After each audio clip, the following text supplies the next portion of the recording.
Hello, this is Sizwe Podcast. My name is Agnes, and today Patricia, my co-host, is here with me.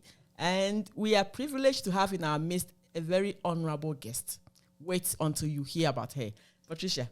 Hello. This is Patricia, and today we have a wonderful guest. She has so many accolades, and her name is Grace Rutendo Dube. Grace is my fellow Zimbabwean, and she is a financial advisor. Yes. Welcome to our podcast, Grace. Thank you. And because of all that I read about her, I want her to tell us more before I read. Yes, we want to know more about you. Awesome. Okay. Thank you. So the full name is Rutendo Grace Dube-Chikowore. That's my married name. And I am a financial advisor working with Eau Claire Partners. And I've been a financial advisor for over 7 years. Wow. Yes. And I'm licensed in the industry to actually sell insurance as well as investments and help people in that regard as well. And I do have a degree in international business management, which I actually had at Conestoga College in Ontario. Oh. And I did major in operations management and human resources, which are two fields that I also like and are dear to me as well. I am also a mother. Wow. And a wife. Busy woman. Yes, very busy. Yeah, I couldn't wow. Yeah. This is too much for one person. And I do work with BISO Center as a team lead for the financial empowerment team. And I support the organization along with our team in their agenda to eliminating poverty within the city of Edmonton.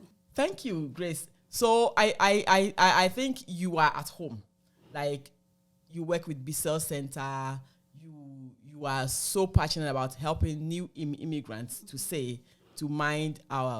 be mindful of our finances. Mm-hmm.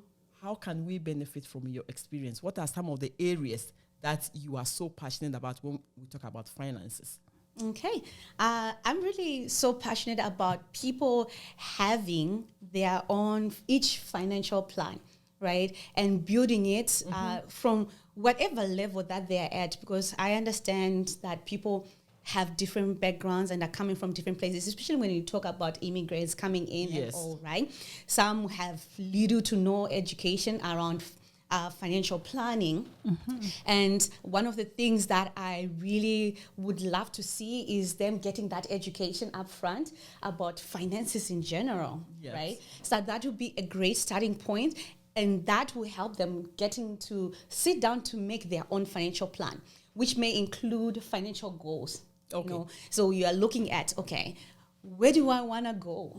Right? So when we talk about financial goals, can you deliberate a little bit more on that? Absolutely. Yeah. So with financial goals, they can be short-term and long-term. Mm-hmm. So for example, if we are looking at short-term to say, okay, I want to get out of debt in the next 2 years. Okay. That can be a short-term goal, right? So what does that look like? And say maybe you have 5,000 in credit card debt that you want to get out of, right? So you can then make a plan to say, okay, based on my current income, right, in my budget, is there room for me to start setting aside and paying this one off, right? Yeah. What other financial commitments are there, and is my current budget accommodating this goal that I have, right? Yes. So sometimes you have to make room for it, and sometimes if there is room, sometimes you have to make prioritization. Yes. To say, okay, something that is so dear to you that you feel, okay, I want to prioritize this goal over this one,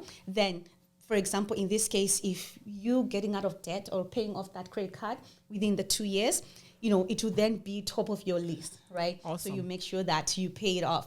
And sometimes you can have a long-term goal whereby you are saying, okay, in the next 5 years, I would want to be a homeowner, right? Mm-hmm. So starting now, I can start setting aside a little bit for my down payment so that I can get there, right? Yeah. Including, okay, what can I start thinking about, or who can I reach out to? For example, some mortgage brokers are available and are happy to tell you or plan with you, so that you are more informed, because you may plan it by yourself, but you might not have all the details and all the information that you actually need to get yourself ready to be able to buy that house in 5 years. So when you're doing that goal setting, you can actually reach out to some of those resources that you can use to actually get the information to plan for actually achieving your goal. Guys, she is one of the resources. And let's talk about budgeting. Yes. Because most people don't budget their money. They just use money. Like, how important is budgeting when you are planning your finances? Actually, budgeting, it's said how we should be actually asking and saying it's important and try to say to people it's important because it should be the top of the list for everybody. Budgeting. Right? Yes. Because if you're not budgeting your money, chances are your money is actually doing certain things that you haven't planned for, right? And if you really want to be on top of your financial game, you need to use budgeting as a tool to plan and map where you want to go, right? Yes. Because most of the times expenses, and especially little expenses, can really get out of hand so easily and throw you off budget. And that's why most of the time some people find themselves, they always have these goals that they talk about and dream about. And they never get to a point where they can actually reach those. Why? Yes. Because they don't have the budget. So they can't see it in front of them. They are not planning, they're not being intentional About it. with that budget. So it is really important for everybody to actually have that budget as a toolkit in their financial plan, whereby they can actually direct money to say, okay, this is my income and these are my expenses. Okay, is there some free cash flow that is going on there, right? If there is, how am I going to direct that cash flow? What am I going to prioritize that cash flow for? If you don't have an emergency fund, you can look into actually building that, right? And if you don't have room in your budgeting, after you look at the income as well as the expenses, then you are going to say, okay, I still have these goals that I'm passionate about achieving. So what am I going to do to make this happen? That's where you start thinking, okay, I need to increase my income. Then you start thinking, okay, so what are some of the ways that I can increase my income? You can even start from, okay, are there any expenses that I can cut back on that are unnecessary? Or when you talk about needs and wants, in your current budget or in current expenses, do you have many that are actually just wants? Or do you have most of them needs? So if you find that you have so much that are wants, then you could maybe prioritize them out of your budget, so to say, so that you make room for this new goal that you want to achieve. Awesome. Guys, if you just join us, this is Sizwe Podcast. We are talking to Grace Rutendo. Yeah. Did I get it right? Yeah. Okay. So Grace is a financial advisor. And for people like us who don't know much about how to manage our finances, there are two things that she has said. We have to set goals. Long-term and short-term goals, depending on how much you want or what you want. And then you have to budget. For me, my understanding of Grace saying budgeting is that you have 5,000 or maybe you make 5,000 a month. You should be able to line up all the things, the expenditures that you are going to spend that money on for that. And then you need to put some aside. And is that what you call the cash flow or whatever? No, I don't know financial terms. No, and you are explaining it well. So you can then just see from your income and then having that those expenses, right? So anything that is remaining behind, you can prioritize it because that is now cash flow to you that you can make discretionary decisions. Okay. Yeah. Okay. So, and would that bring us to the idea of, because you said something about emergency funds and what do you mean by that? Emergency fund? Okay. So an emergency fund is actually that extra fund that you can, the income that you can have as a cushion in case of emergencies. Okay. And on average, we say save at least 3 to 6 months of your monthly expenses. Right? So anything can happen. We are living life. You have a great job and all that kind of stuff.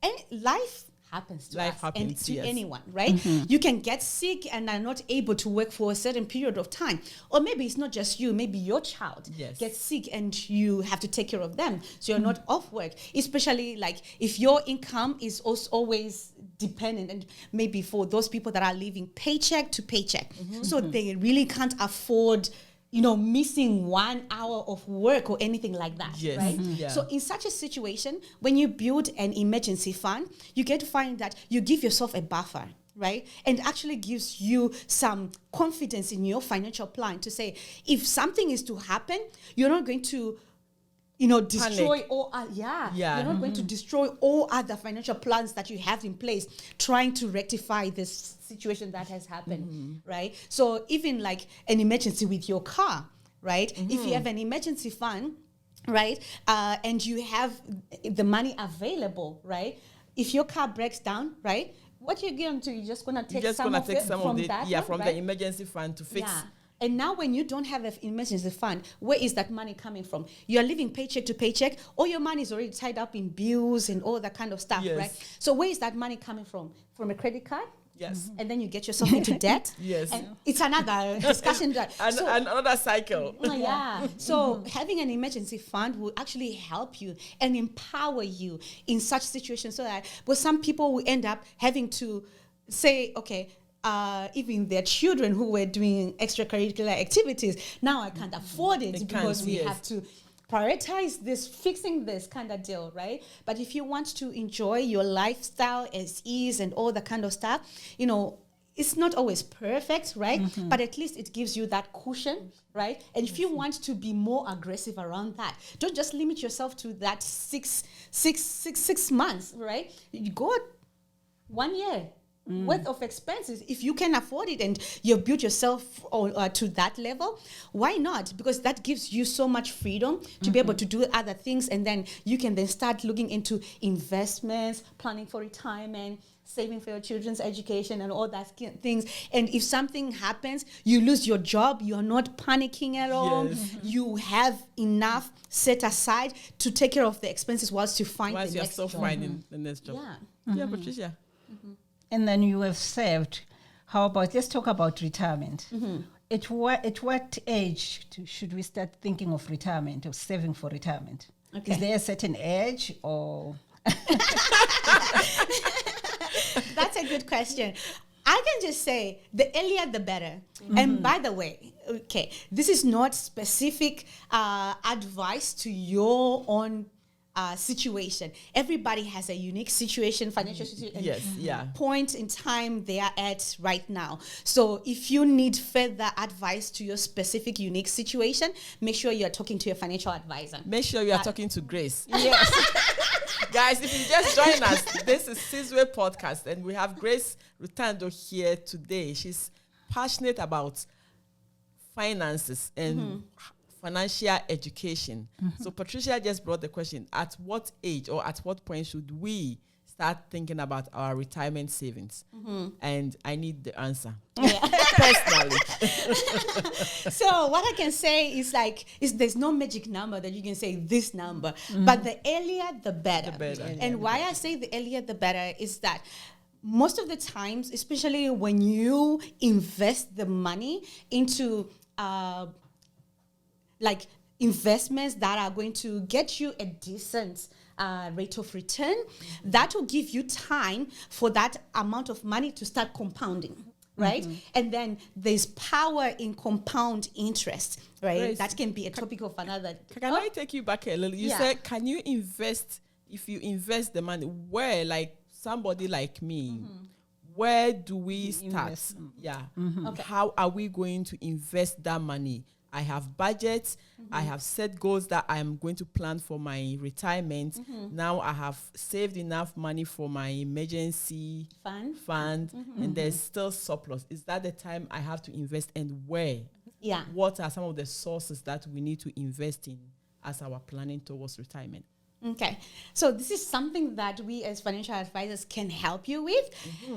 You as an individual, right? If you are savvy enough in terms of financial markets and all that kind of stuff, you can also do that investment by Research, yourself, okay. right? But you then have to be on the ball or continuing researching and all that kind of stuff. But not many people have time for that, right? Yeah. So that's where we come in, Okay. right? And help you, because we do work with, most of us, we do work with professional money managers who their job is just there studying markets, looking at what is happening and all that kind of stuff. And advising where you can invest those Yeah. surplus money. Yeah, and Okay. they put together different funds that work for different individuals. So if your goals are to really grow that money, or you just want something that is more balanced, or if you want something that is conservative because you feel like, I don't want to lose my money that much, but I just want to get a little bit further with my finances, that's where financial advisors can also step So in. the advisors tailor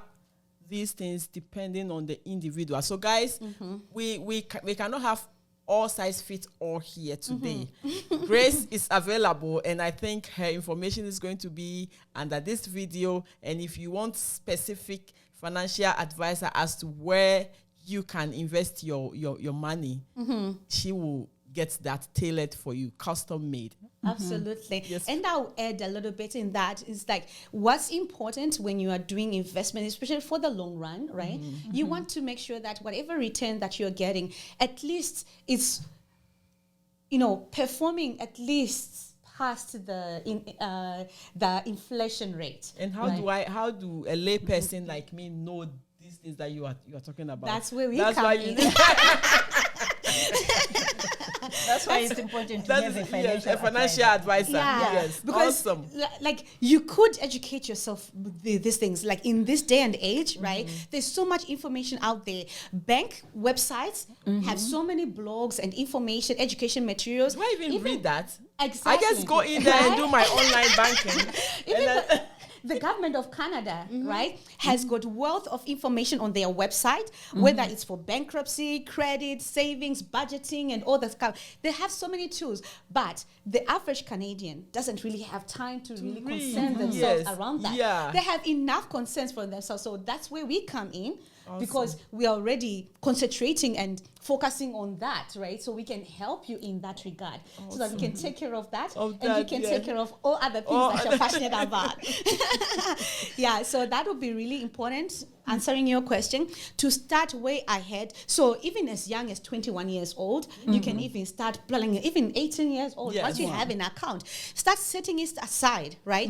Even if like it's $25 or $50, you can even start as low as that, right?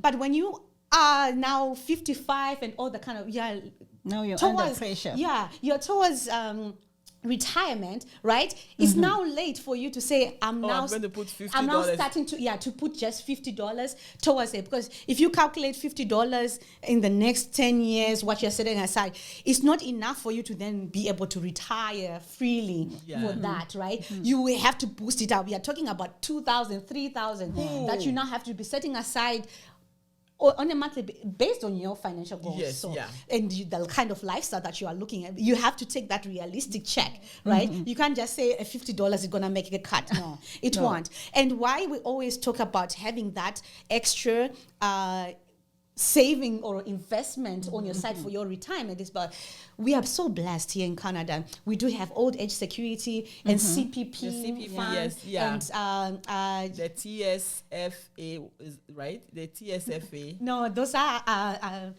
for individual investors. Oh, okay, yeah. But I'm just talking about the benefits that the government actually also helps and supports, like seniors and stuff like that, right? So we are blessed with those, right? But when you get them, those combined, and some people, they don't all qualify the highest level of those, even the average, right? So because there will be that gap in between what their monthly cost and the monthly income that they are getting, that's why they have to have this extra retirement for their own, so that they can continue the lifestyle that otherwise they're going to be squeezed to the size of whatever income that they are. Just the CPP and the old pension income, if you don't have any other investment. And my question will be like, you're definitely going to be forced maybe to go back to work. in your retirement. Is that what you have in your financial plan? Do you have it in your insights, or are you a plan to say, after retirement, that's when I'll start living my life? But is that going to be realistic if you're not ready financially for it, right? So this is time for everybody in their financial plan to start having that realistic check to say, okay, I'm now 30, I'm now 20, I'm now 40. Where am I at? Go on one of these websites, the bank website, the government website, or just Google, calculate like retirement. My retirement income, right? Use those and they'll give you the numbers. They'll show just be simple as that. We can help you make your proper calculation, but you can also do a simple calculation like that, right? We can give you other strategies on how you can get there faster, right? But as a starting point, at least educate yourself. So that you know we're not just being crazy by trying to just say we're not needing your money and you're not giving your money to us. When we are helping you, right? We are helping you getting to your goals. You're paying money into your own account that you yourself are going to get. You're not paying me that money, right? So one thing that people get confused to say, okay, I have to pay my financial advisor. I don't know, maybe there are other financial advisors out there that charge for their services. But guess what? And surprise, my services are free. So why are you not coming to me, right? Why are they not coming to get this free education kind of deal? Because we are here for you to get you to where you want to go in your financial plan. That's beautiful. If you just join us, this is Sizwe Podcast. My name is Agnes. I'm here with Patricia as my co-host and Grace, a very wonderful financial advisor. The message that she's putting out there today is nuggets, free of charge. And like you said, we also have a responsibility of educating ourselves, at least from the 101 level before we go to her.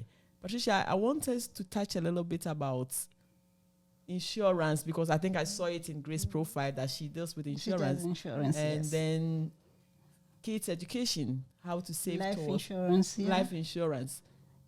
Is that okay, Grace? Life insurance. Oh, okay. And she also does you do travel insurance as well. Yeah. Oh, okay. Yeah. So if you life have insurance parents who are and coming over, she covers that too. Oh, okay. Awesome. Like for those with super visas and all that kind of stuff, we cover all that. Oh, okay. Yeah. So it's a very broad portfolio, right? And I would like to just post every single thing that I do, but I don't want to just bombard people, but when they approach us, like we can let them know, okay, these are our services. What exactly do you need? We actually have a very well-rounded coverage, right? Starting from your investments to your insurance needs, your savings needs, all that we can support you. Your retirement plan. Investment different from insurance? Yeah. Oh.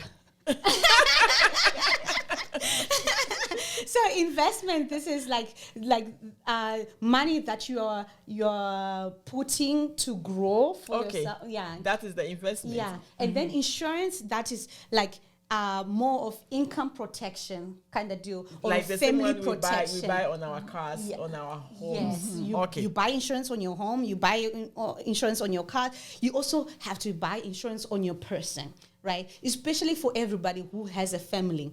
And what I can say is, like, if you have anybody dependent on you in terms of finances, and you are either sending money back home or you're feeding them because they're your kids and your family or something like that, right?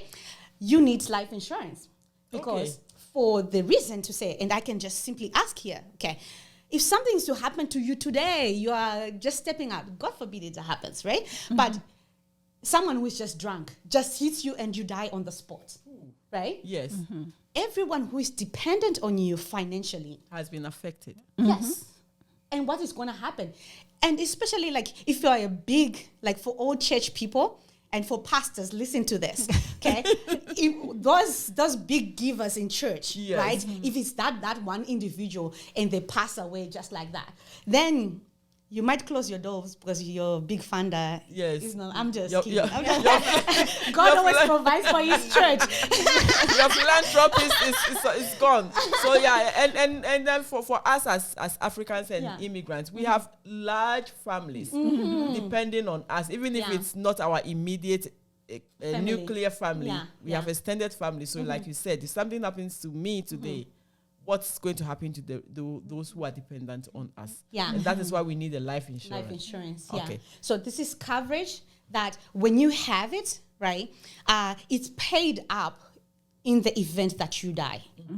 Okay, so in the event that you die, this is money that is paid up to your dependents, which can be your family or a charity of choice. Yes. As well. And if that happens, right, now you are there for them while you're no longer there. At least, the services or the support that you had for them whilst you're alive, it continues. Yeah. Awesome. And also gives them flexibility. Hey, say for example, you just took a mortgage, right? Because you just are excited with the family, because things were now starting to shape up for you. Maybe you started a business or a big job that is paying you so much, right?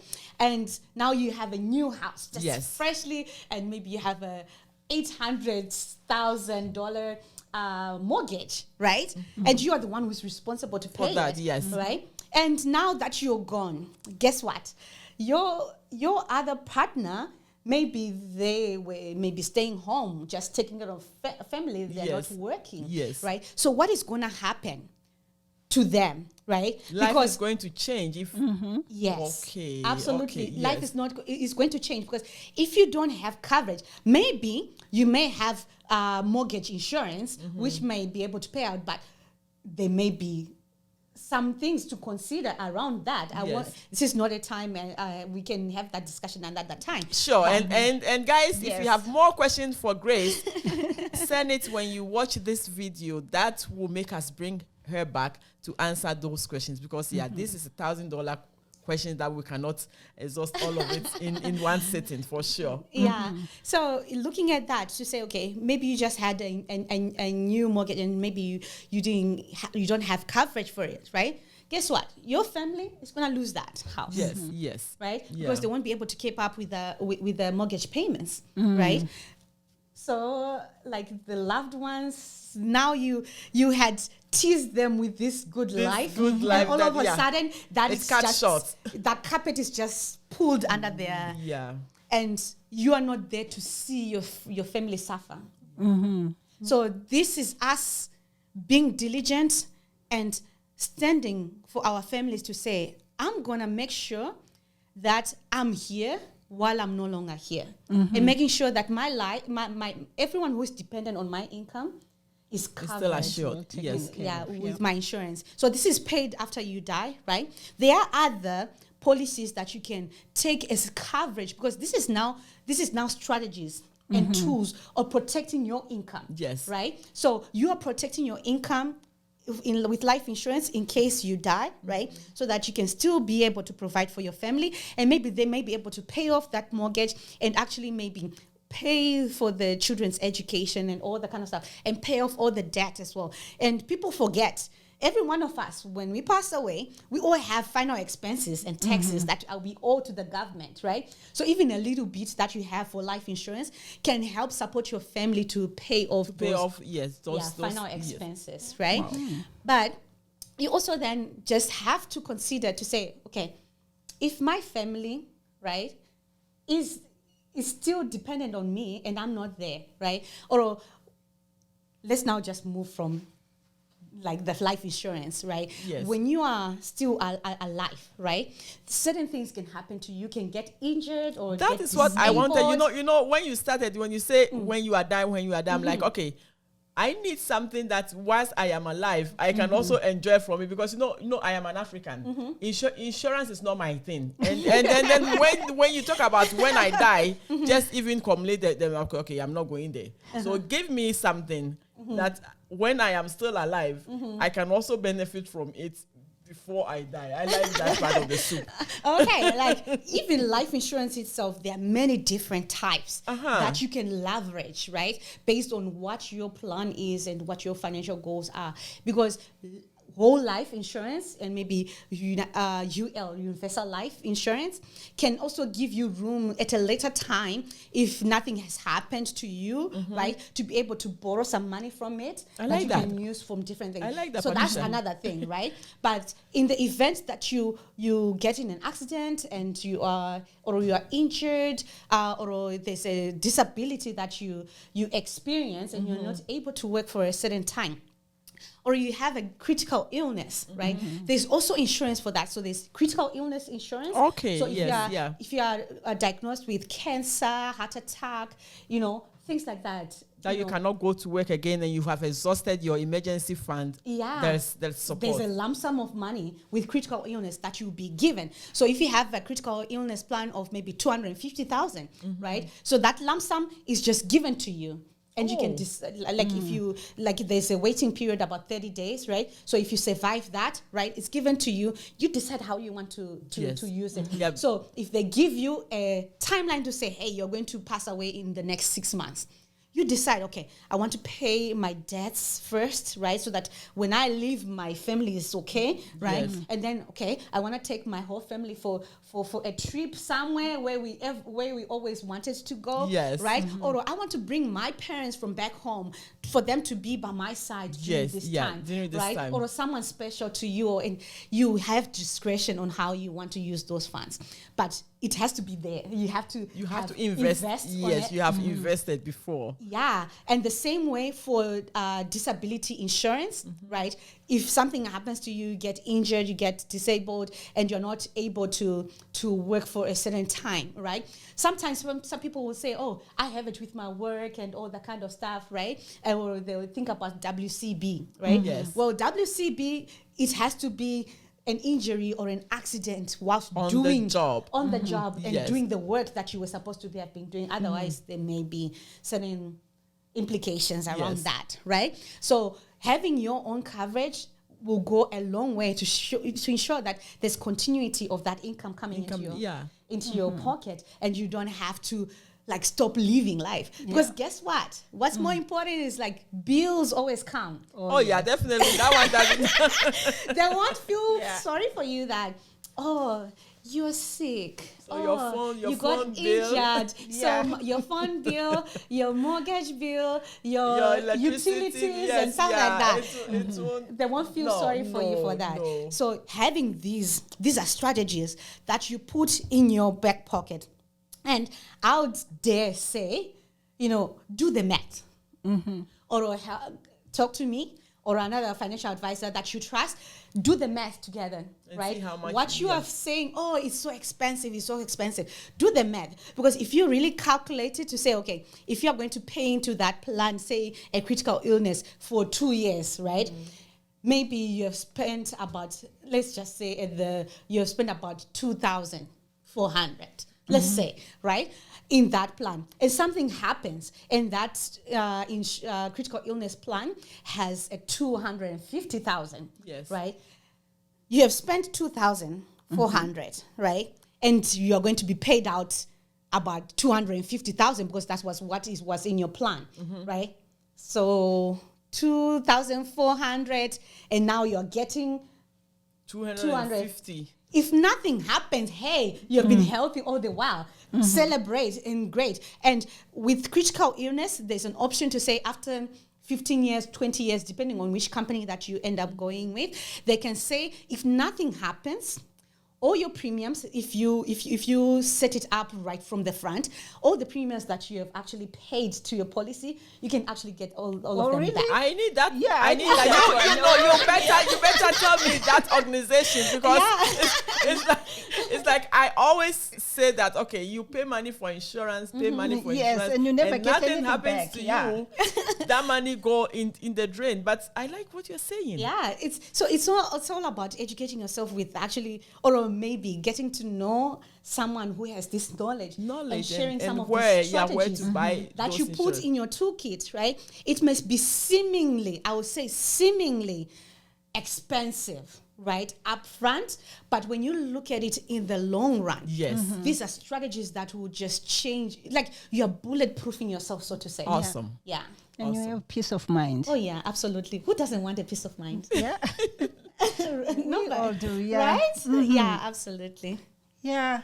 So you guys, we still talking to Grace Rutendo Dube-Chikowore.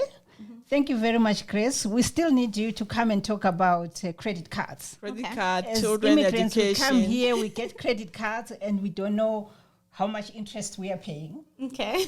So can you come and educate us about that next time? Yeah, absolutely. I'll be happy to And do that. Agnes? Yeah, and I also wanted to talk more about children education, insurance, and how to save money for our kids when we come here, because sometimes we were not born here. We don't know those things. Even when the government send us the letter when you give birth to your baby, you don't even know what to do with it. And then you don't even know how much you're supposed to put on it for the government to add the portion that the government have to add to it. Those are the things that people like us need to know, and we would surely want to have you back. Guys, if you just join us, you should go back and watch this video and put your questions under the video, and we will bring Grace back to answer those financial questions. Thank you so much, Grace, You're welcome. for joining us. You're welcome. Thank you so much, Grace. You're very welcome. We look forward to see you again. Awesome.